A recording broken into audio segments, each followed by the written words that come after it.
So exciting! They grow up every time and they do such a good job.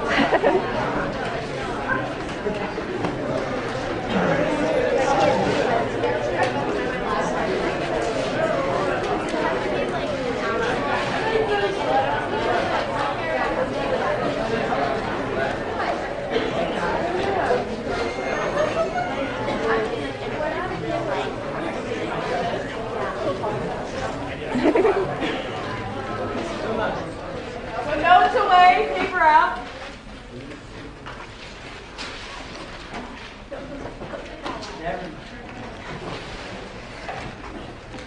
Okay. Everybody ready?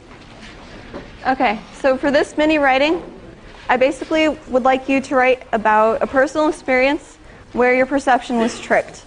I'll go through one of mine, and then if you're absolutely stumped, I'll give you a couple examples.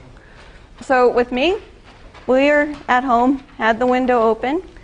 I'm not paying attention. All of a sudden, I think I see this huge bird coming at the side of my face. I flip out, find out it's only just a little moth. So what happened, or at least perceptually, how I was tricked, is I got my distance cue wrong.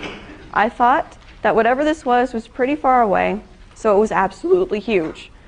It was just a little moth on the side of my face, but I got how far away it was wrong, and so made a judgment based on that.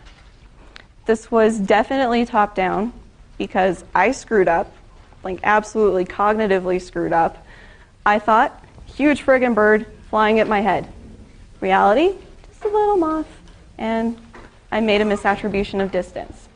Okay, so if you don't have any super fun examples like that, if you played with visual illusion books as a kid or recently, that's an example where your vision was tricked.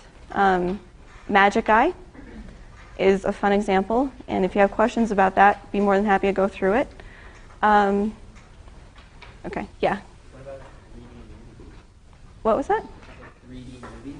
3D movie is a very good example. Okay, any questions? Yes. 4? Name super clearly, mini writing 4, section 7. Super. Thanks, guys.